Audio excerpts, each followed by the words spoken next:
Hi అండి, welcome back to our channel అర్నారా ఊరు. అందరూ ఎలా ఉన్నారు? బాగున్నారా? ఈ వ్లాగ్ వచ్చేసి వినాయక ముందు రోజు వ్లాగ్ అండి. ముందు రోజు చూడండి, వర్షం పడుతూనే ఉంది కంటిన్యూగా. అంతలెక్క వర్షాలు పడుతున్నాయి కదండి.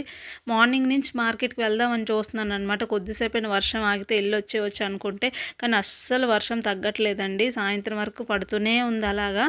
ఇంకా సాయంత్రం అయినా ఇంకా రెయిన్ కోట్ అయినా వేసుకొని వెళ్ళొచ్చేద్దామని ఫిక్స్ అయ్యాను. ఈలోగా అయితే వర్షం అయితే తగ్గిందండి. వర్షం తగ్గాక ఇంకా వెంటనే మార్కెట్కి అయితే వెళ్ళాను.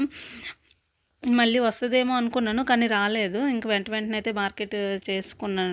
నేను వెళ్ళేటప్పుడు మాత్రం ఎక్కువ మంది జనాలు ఎవరు లేరు. వెళ్ళిన ఒక 5 మినిట్స్ తర్వాత ఇంక వర్షం తగ్గడం వల్ల అందరూ ఒకేసారి వచ్చేసారనమాట మార్కెట్లోకి. ఇంకా ఫుల్ బిజీ అయితే అయిపోయింది.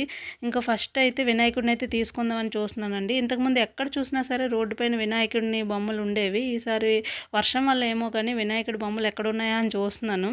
ఒక దగ్గర అయితే ఉన్నాయి, తీసుకుందామని ఒక బొమ్మను తీశాను. ఇలా చేతిలోకి తీసుకునేసరికి ఇంకా చేతిలోనే విరిగిపోయిందనమాట. మళ్ళీ ఇంక వేరే ఒకటి తీసుకుని అయితే వచ్చేసాను. తర్వాత వచ్చేసి పత్రులు, పళ్ళు, ఇంకా ఏమేమి కావాలో అవన్నీ కూడా తీసుకొని అయితే వచ్చేసానండి. మాకు పాల వెళ్ళి ఏం లేదు, నార్మల్గానే పూజ చేసుకుంటాము. చూపిస్తాను నెక్స్ట్ వ్లాగ్లో ఎలా చేసుకున్నాం ఏంటనేది. తర్వాత అయితే ఇంటికైతే వచ్చామండి. ఇక్కడ గరిక అండి, మా ఇంటి పక్కనే ఖాళీ ప్లేస్ ఉందనమాట. ఆ ఖాళీ ప్లేస్లో గరిక ఉంది. మా చిన్నోడికైతే తీయమని చెప్తున్నాను, కానీ పాములు ఉంటాయంటే నేనే వెళ్ళి తెచ్చానమాట. ఈ గరికతో పూజ చేస్తే మంచిది కదండి.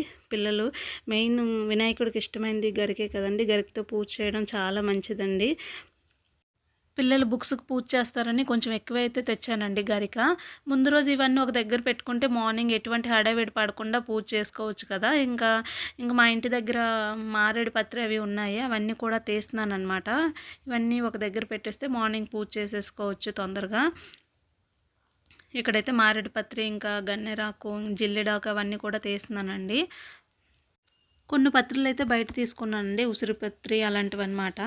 ఇంకొచ్చేసి ఇక్కడ అన్నీ కూడా ఒక దగ్గర అయితే పెట్టుకుంటున్నాను. ఇక్కడ వచ్చేసి ఈ పువ్వులు చూడండి, మీకు చూపిస్తాను. రాత్రి పువ్వులు అంటారట వీటిని. ఓన్లీ ఈ టైంలో వస్తాయండి. నైట్ అంతా ఇలా ఫ్రెష్గా ఉంటాయి. మార్నింగ్ అయ్యేసరికి వాడిపోతాయి అనమాట. ఏవైనా సరే మార్నింగ్ అంతా ఫ్రెష్గా ఉంటాయి కదా, ఈవినింగ్కి వాడిపోతాయి. ఇవంతా నైట్ అంతా ఫ్రెష్గా ఉంటాయండి, మార్నింగ్కి వాడిపోతాయి పువ్వులు. ఓకే అండి, వీడియో నచ్చితే ఒక చిన్న లైక్ చేయండి. బాయ్.